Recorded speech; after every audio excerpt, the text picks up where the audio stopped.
asalaamaaleykum waa Pikine ñoo ngi leen di nuyu yéen ñëpp di leen masawu ci toogaay bu yàgg bi di leen jéggalu waaye surtout di rafetlu ak di leen wax ni on est très content et satisfait de votre mobilisation. ci ndorteel gi nag damay wax ni def nañu 19 jours de campagne ci tey jii campagne gi yombul woon ndax ñun bokk ñook ñi toog ci ay milliards yoo xam ne yéen ñëpp xam ngeen fu mu jógee te bëgguñu benn lobby nekk suñu gannaaw ba ëllëg mu war a am fu ñuy njatt di ñu defloo wala di exiger moo tax dañ cee demee suñuy pexe bopp li néew lu ñu am ñu yemale ko ci loolu waaye yàlla may nañu ci suturam ñu def campagne bu mucc ayib am ci loo xam ne nit a ngi def ay milliards ci campagne bi te amu ko ndax lii ñu am fii Pikine de xam ngeen ni Macky Sall mënu ko am.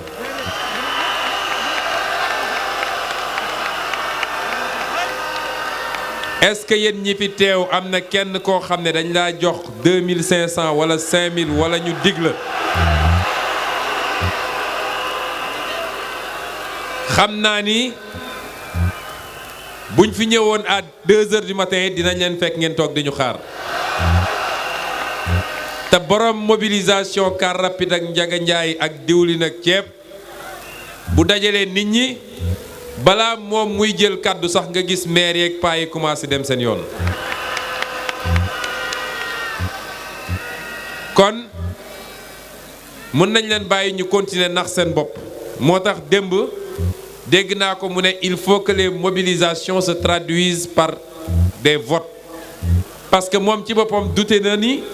mobilisation bi mobilisation militant la mobilisation ñu gëm la ba tax mu ne na mobilisation yi traduire en vote lii nag mooy mobilisation patriotique mobilisation conviction mobilisation boo xam ne bëgg réew moo ko fi andi kon def nañu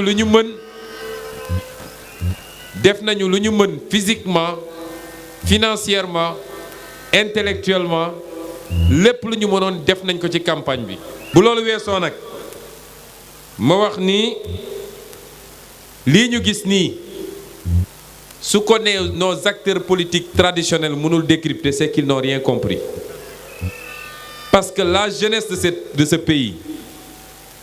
mais de manière générale toutes les composantes de cette nation ont décidé de prendre leurs responsabilités et de reprendre leur destin en main. 59 ans de mensonges et de trahison dafa doy sëkk 59 ans des régimes di teglante waaye askan wi saa su yaakaaree ni yaakaar am na saa su demee ba jàpp ni cette fois-ci c'est la bonne gis safaan wa ba déception amaat moo tax tey jii ce peuple là nga xam ne lañ leen yare woon wala lañ leen tàmmaloon mooy toog di xaar politicien mu ñëw ak ay mallette d'argent détourné wala sax le terme exact c'est voler des caisses de l'État ñëw di ko séddale pour mobiliser nit ñi wala pour am électorat ce peuple là a fini de montrer que cela c'est derrière nous boo duggee Kédougou da ngay rus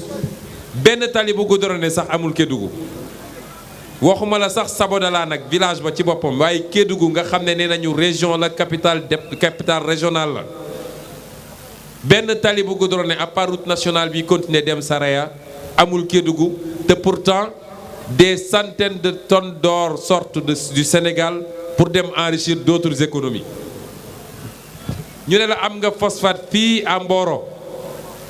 phosphate ba tey la ca waa bitim réew di am rawatina indien yi Sénégal amul toq ci lu mel noonu ñu ne la réew ma am na suuf su nangul loo fi bay mu sax tey baykat yaa ngi bëgg a dee réew mi am na capacité pour lépp loo xam ne ci càmm la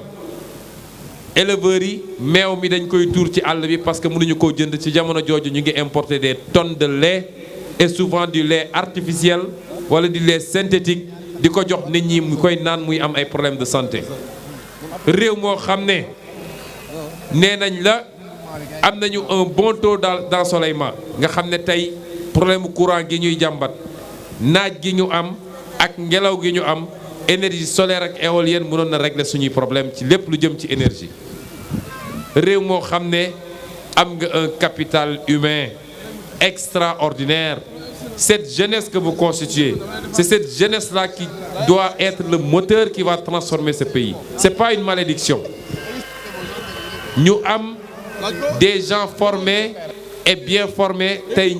Ils sont obligés de gagner la fuite des cerveaux, d'enrichir alors que le Sénégal sort de l'eau. Lan moo manqué Sénégal pour ñu mën a développer Sénégal. Et ànd ak loolu lépp nag ñu ne ñun bokk nañu ci les 25 pays les plus pauvres du monde loolu xel mënu koo nangu. xam ngeen nag lu waral lool njiit yu bon parce que njiit bu bon weesuwul njiit goo xam ne benn am na complexe bitim réew luy alalu réew mi mu jël ko jébbal ko waa bitim réew parce que jàpp na ni ñooñu ñoo ko mën a garantir ay mandat yu mu toogee. Au détriment du peuple sénégalais njiit bu bon weesuwul ni lu tuuti lu des ci li dellu si ci alal bi ci réew mi yow ak say mbokk ak say ñooñ ngeen séddoo ko kuñ ci fal au bout de quelque temps nga nekk milliardaire say doom nekk milliardaire sa soxna di wër di distribuer ay xaalis te lépp ci impôt sénégalais yi ak oru sénégalais ak zircon sénégalais ak pétrole sénégalais.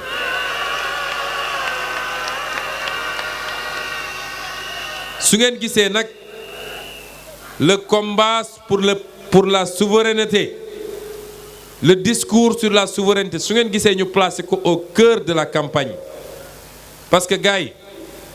nit ñi dañuy nax peuple bi gis nga programme politique li ci gën a yomb mooy dige moo gën a yomb ci programme politique koo fi jël ci ñi nekk fii mun na ñëw ne candidat la su ngeen ma falee dinaa def ay usine su ngeen ma falee dinaa def ay stade su ngeen ma falee dinaa def mais naka nga koy defee avec quoi comment quand.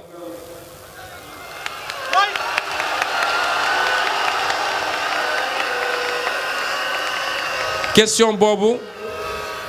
ñun dañ ko placer au cœur de la campagne léegi Boubacar Camara am na lu mu ci développé dee nañ suñu politique c'est d'aller vers l'industrialisation. Parce que l'industrie mooy créer emploi dans un pays parce que l'industrie mooy dundal secteur primaire bi mooy tax mbay mi dox parce que suñu bayee am kuñ ko jox mu transformer moo tax élevage bi dox mooy tax pêche bi dox su industrie doxee secteur primaire dox waaye industrie mooy transformer nag jox le secteur tertiaire ñu distribuer mooy commerce bi ak lépp lu tourner autour du commerce mais dañu ne loolu pour ñu def ko il faut li nga xam ne mooy suñu alal ñu tegaat ci suñu loxo nos ressources naturelles ñu tegaat ci suñu loxo am na ñu naan Sonko il parle beaucoup de pétrole et de gaz xam ngeen lu tax lool dama xam njëriñ gi loolu mën a andi ci réew mi ak ni ko saay-saay yi naree yàq ba nga xam ne Sénégal du ci am dara. Et c'est ce combat-là qui est au cœur de notre programme politique. Je veux que les jeunes, les femmes, les personnes du troisième âge, bref, tout le peuple sénégalais, nous avons entre nos mains notre destin. Et c'est ça l'enjeu de 2019, parce que le candidat qui n'ose pas regarder le peuple les yeux dans les yeux, pour leur dire que si vous me faites confiance, lay suñu alal te ñu nangu ko suñu loxo dinaa ko delloo ci réew mi kooku su leen ne day defar réew mi daf leen di nax parce que bu ngeen ko falee avion lay jël dem Paris ñu naan lebal nañ ko 7000 milliards mais xam ngeen ni milliards bu ñu ko lebal signé na benn accord pour joxe lenn ci suñu pétrole wala joxe suñu gaz wala joxe suñu ressources naturelles. C'est ça le combat qu'il faut gagner. Et c'est pourquoi ñun la ñuy proposer peuple bi c'est un pacte. Pacte la ñuy proposer le peuple ñu new ñu leen fal leen ñu. Le terme fal sax il est galvaudé dañ leen naan dénk leen ñu réew mi rek dénk mais dénkaane gi nag pacte bi ñu leen di wax mooy dafa am loo xam ne ci yéen la parce que nu xalaat bi rafet nu yéene gi sell bu dee eggoo fa ñuy jëlee décision yi bu campagne pare élection pare ñu ne waaje lañ fa tegaat wala keneen ku mel noonu da ngay ubbiwaat programme bi dugal ci tiroir yi ñu xaaraat 5 ans est-ce que le peuple sénégalais peut encore attendre te nag bu ñu toogaatee xaar 5 ans gars yi nañu yeggali liggéey bu ñaaw bu bon bii ñu commencé te ñeleen yi ngemb ne ci biti nañ fi am doole Sénégal benn doole boo xam ne gëm naa ni ñoom ñooy tànn après kan moo war a jiite réew mi suñu nee dañuy renégocier les contrats suñ ko mënul renégocier entre 2019 et 2020 balaa 2024 les premiers barils de pétrole et les premiers mètres cubes de gaz génn entreprise yooyu dañ fi am doole goo xam ne boo ñëwee bëgg a dindi affaire yi sax boo moytu ñu déstabiliser le pays donc le Sénégal ne peut plus attendre les Sénégalais ne peuvent plus attendre c'est ça la vérité moo tax 2019 gars yi lu mu leen jaral rek nañu jaral lu ko ëpp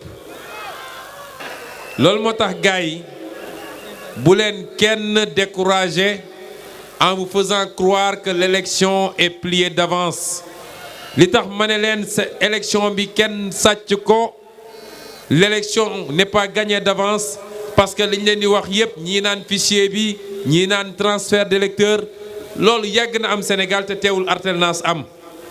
si vous sortez massivement voter si le taux de participation atteint 65%, 70%, mais surtout